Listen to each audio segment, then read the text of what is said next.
We'll get right into questions for Coach White. Ira? Yeah, just your overall impressions. It seemed like last night, Coach Norvell said the offense got off to a hot start. How did you feel like the defense played? I think first scrimmages, you're always going to have some good plays and bad plays. I think there are some, just the thing that stands out are certain performances, right?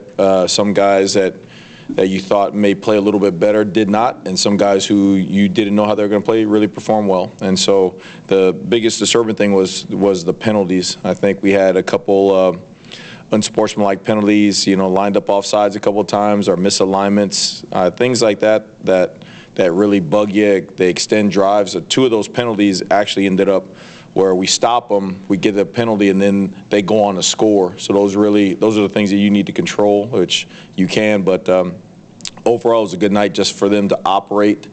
Coaching staff, sidelines, substitution packages, just all the guys off the field and letting the guys go out there and play. I thought it was a really good night. It was really neat starting off in Doak and getting that feeling there. It was awesome. It was really really cool feeling to be in there, especially with the families and stuff in there. But and when we moved into the IPF, it kind of quieted down and just was ball. And so it was a good start, but just tons of stuff to clean up, including the coaches and myself. Brendan? You mentioned some guys maybe exceeded expectations. Yeah. Who were some of the ones that stood out beyond? Yeah, a lot of guys. So I don't want to miss a whole bunch. But Jaden Jones, I thought he played. Just coming off of injury and all that stuff, you saw his work ethic. The young man he works his butt off. He's here, one of the first ones in the building, one of the last ones to leave. Just a really humble young man. And to see him go out there and no restrictions, not hesitating, no fear of the injury before. It was really, really cool to watch him play. He played really well.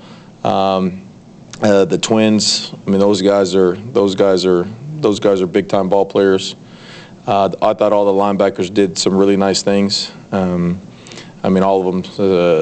AJ, OG, Juice. All those guys run around. Elijah. Those guys were really flying around making some plays. Back end guys wise, Earl and Ed did a couple nice, really nice things.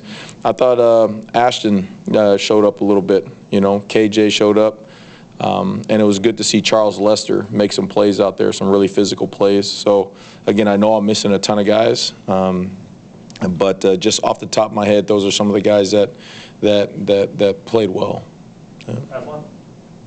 Spring, you guys couldn't get into the stadium because of construction, and then the rain and plays in. Do you have an idea, though, how you want to do game day operations in terms of who will be on the field, who's going to be in the booth? Yeah, that was our first deal. The great thing with Coach Norvell is he wants to treat everything like a game, so that way we can always go back and correct things. So we tried that yesterday when we went out into Doak, and I thought the game day operation in terms of the set was okay. Again, I need to be better as coaches, directing the guys and making sure that our communication on the sideline and who's where and what needs to be better, more efficient. And but we're working through the process of finalizing that stuff. Do you know who's going to be in the booth? Do you have an idea? Yeah. Can you share that with us? Do you want to hold on? Nah, I'll hold on to that stuff. Yeah, I'll hold on to that stuff. We heard Coach Norvell say last night there was a couple of guys getting sacks and there Jaden Hackler. The pressure you were able to put on Tom, especially with his escapability, how big was that to see in that first scrimmage?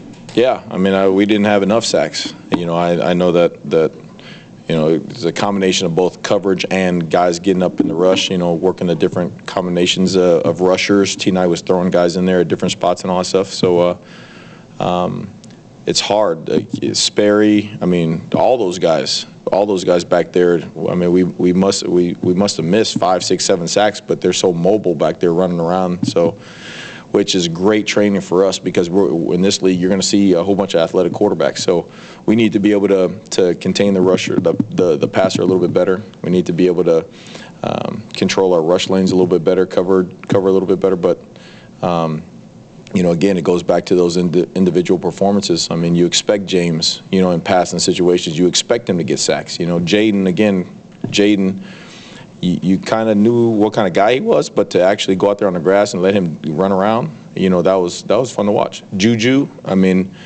You know, he was working himself in the shape and doing those things, and he showed up big time last night. So some of those guys, it was really fun to watch them. You know, because again, when the lights turn on and all the coaches are off the field and those guys are just playing ball, like you see the player come out, and it did with those guys. Brendan? You mentioned Charles Lester. Mm-hmm. There seems like there may be a handful of younger guys who are vying to try to get more opportunities this year in the rotation. What have you seen from that younger group of cornerbacks, maybe after the Jabril and Jerry tier? Yeah, I mean, all of them. I wouldn't just classify, you know, all those guys are learning. They have something to prove. I mean, let's be honest, right? Like, all of them on defense have something to prove. I got something to prove. The coaches got something to prove. Everybody on defense has something to damn prove around here. And so it was a good competition. You saw guys who you expected to make some plays, and they didn't. And then conversely, like I said, you know, the first couple plays that come to mind was Charles. You know, he reads a key, he sees the ball, and he goes in there and he attacks it. Hey, you know what? You're gonna play a lot of football if you're physical and play hard. You know, you're gonna reward those kind of attributes. So it was fun to watch him, and we got to make sure everybody in the room knows that it's a competition. So. Peter? Coach, this will be your first time with the team going to Jacksonville. Yeah. Get together. What is something that you're looking forward to, and have you been to Jacksonville before, or so when the last time you've been there? Yeah, we went to Jacksonville for I believe it was Mother's Day, and we stayed out there in a resort with my wife and family and stuff. It was a beautiful place. I mean, T Knight's from there, so he's always talking about it. But I heard this is a great week for identity. We call this Identity Week, right? Where you're going to go down there and you're going to really find out the toughness of the team, so to speak. So looking forward to it. I heard the biggest thing mentioned was bring a blanket, because I guess the ACs work really well over there. You're supposed to be 50 degrees or something like that. So everybody's walking around with blankets coming in here. I forgot to ask my wife to bring mine, so I might be cold all the time. I don't know. Corey?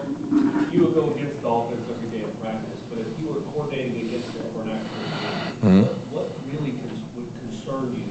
Scare is not the right word, but concern you about what you're facing with this Florida State? Yeah, you got to defend everything.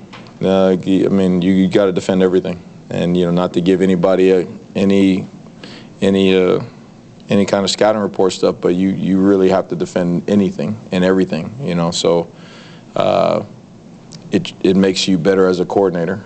You know, and the great thing about it is, just talking up there, you know, with Zach, and you know, I do want to say this, that you know, we got some really good coaches on the staff, but you know, talking on defense, you know, Papuchis, he's been a DC.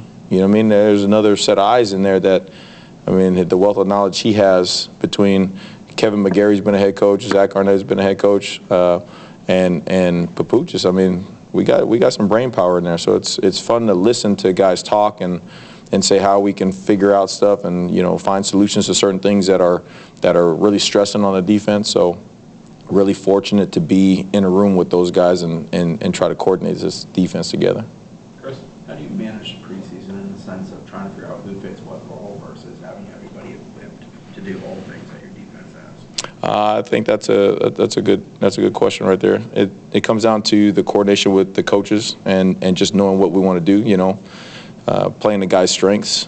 I think that, you know, you saw some, as we do more of this team and scrimmaging and all that stuff, you're going to see more specialization, guys showing like what they're better at than other things. So it's just us watching the practice, watching the film, and going back and saying, hey, this guy is better here. Let's make sure he is there the majority of time versus putting him in this spot that he's not as good at. So that's a continuing thing, especially with all the young guys we're playing and the things we're doing right now. Trying to cross-train guys. I mean, you got safeties playing all three spots. You got every guy on the defensive line playing everywhere. We're moving guys around on pass rush situations and stuff. So you're going to have that in the beginning, but as we hone into to the first game, you'll start to see that dwindle down. Ira? I think you mentioned AJ first of the linebackers. One of the things it seems like since you've been here is it's a fresh start for everybody. But you've got some guys who are returning starters in different positions who may not be guaranteed to be starters. How have you seen them respond to the challenges from some of these guys who maybe were in the background? Yeah, I mean, it's competition, right? It's either going to elevate you or you're going to shrink up and fold up. So it's been, yesterday was a great one because this is fall, right? There's a different air. There's a different feeling in the air, right? It's time to play your best. It's time to win football games, right? So I think that going out there and playing under the lights and getting the coaches out of there and just letting them go out there and play football, play instinctive, having to execute an assignment at the highest levels, that is going to show us, you know, who has embraced that competition and who's ready to elevate themselves. A la, like I said, I mean, the Twins were wrecking shop in there.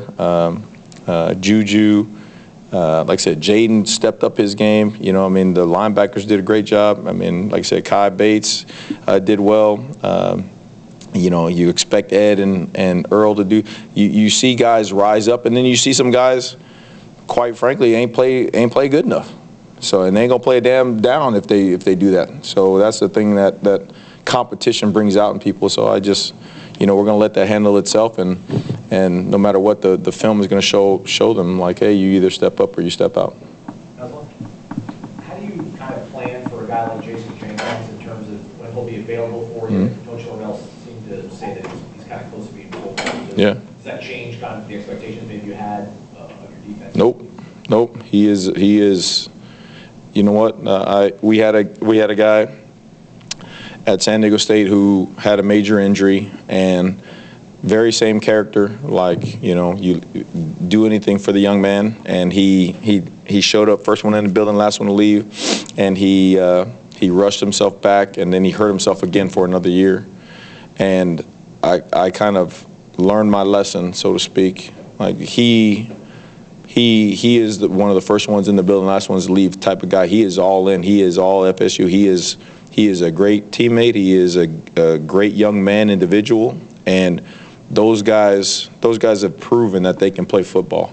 So you want to make sure that he goes out there. He's worked himself into a position to take that field healthy, and both physically and mentally, so he can go play his best ball. You know, and Coach Norvell, I mean, again, credit to Coach Norvell. He was up for the scrimmage, and he's like, no way. He's like, no way, bro. Like, we ain't gonna do that. Like, let him get all the recovery, let him gain the confidence, let him gain the strength, and then, you know, when he'll be back when it's time. So, yeah. You mentioned KJ Kirkland a little earlier. From the time you got here to where he's at now, I guess where is it growth? Yeah. I mean, he's taken a step forward. You know, again, with the reps and with the expectations. You know, again, he's a big, physical, fast body that's not scared to hit you. But it's about, you know, he's gone from A to B. Now those guys got to go from B to C. Those guys got to play fast. They got to see something, and what used to take them 3 blinks now takes them 2 blinks. Well, if we want to play great football, it's got to take you 1 blink. So now that's going to be the evolution of guys like that who are starting to get it, who the lights are turning on, you know, may not have played a lot, is they've gone from A to B, but in order to play the football we want to play around here on defense, we got to go from B to C. And that is going to be, hey, I see something, I'm gone. It can't be like, I don't know. Oh, there it is, and then go. By that time, great football teams they're by you. You know what I mean? So we gotta continue to not only progress him, but, you know, again, AB. I mean, he showed up in a lot of ways last night. You know, Donnie. I mean, he showed up in a lot of ways. Duty. You know what I mean? Like, I tell you what, Duty is. He's starting to show the attributes, both physically and mentally, that you want in one of the best corners in the country. I mean, he's starting to show up. Like, you know what I mean? Like, so those guys, you know, again, they go from A to B, but now, you know, it's on us. It's on us to make sure that we give them every tool and every resource to go from B to C and be ready to play some really good football. You were talking earlier about the sacks and how you felt like you had opportunities, but you could have gotten more of them. How do you weigh the pros and cons of getting those opportunities to get those guys, being disruptive, but not actually being able to seal the deal? How do you weigh those? Yeah, I mean, it gives you something to work on, right? It gives T Knight. I mean, and I know he was on one, you know, about all those things, but it gives you actual film to say, hey, when we play quarterbacks that are like this, you are going to have to do this. You know, I mean, you're going to have to attack him here. You're going to have to aim here. You're going to have to understand that he might do this, but he's also going to do this. You know, well, you can say all the things you want, but until you have it on film, Now you got that secondary reinforcement. It's like, oh, dang, coach, you right. Like, you told me about this. So I think he's got some great film to go off of, and showing all those guys, like, when you play quarterbacks like this, like, you're going to have to attack them differently than statues. You know what I mean? When guys who can't move in the pocket, completely different rush lanes, completely different than guys that are going to take off and run around and buy some time on you. So great job on getting it on film.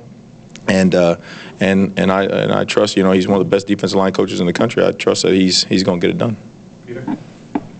Going back to Jaden Jones, seeing that, how he's been flashing and showing that how he performed well, and what you want to see now more to continue to put him and make the most. Well, I think everything he's been doing, you know, being the first one in the building, just being very humble, just going about his business, understanding what to do, understanding how to do it, and then using every opportunity, whether it's individual, whether it's pods, whether it's half line, whether it's one-on-one pass rush, using every tool and every resource for him to continue to get better. He's made that jump. You know what I mean? Like, he's gone from a guy who's never taken the field and been injured to last night. He arguably probably was one of the best players on the football field. You know what I mean? So for him to do that, everything in his process is working. Now we got to continue to give him the resources, and nights like that give him the confidence to be like, okay, I can do this, and I can do that at a high level. So we just got to keep on continuing to give him the things he needs to do to feel confident and go out there and play. Corey, last one. I know it's a learning process. You've still got 3.5 weeks until the game. But do you see a physicality, the violent contact? Are you seeing it come together like they need to be in a like defense? And how much does that teach every moment of every practice? Yeah, I mean, every meeting, every moment of practice. I mean, it's you saw the intent, and there was, you know, you saw flashes of it, but it's nowhere near where it needs to be to win football games at this level for what we want to do. Not yet. So again, a lot of things to work on. That's one of the things. You know, either when you turn on the lights and just let guys play ball, you see the guys who are truly going in there to use dominant contact and to go get them some, and you see the guys who are ducking away, turning their head at the last second, or trying to run around blocks. That ain't gonna cut it, you know. And again, it's on film, so there ain't no talking, there ain't no yapping, there ain't no nothing. Like, it is on film. Either you're gonna go and do it, or you're gonna be sitting down watching. So. Thanks, Coach. Appreciate that. Thank you, guys. Shout out to the family, wife, right? Love you. Thank you, guys. Thanks.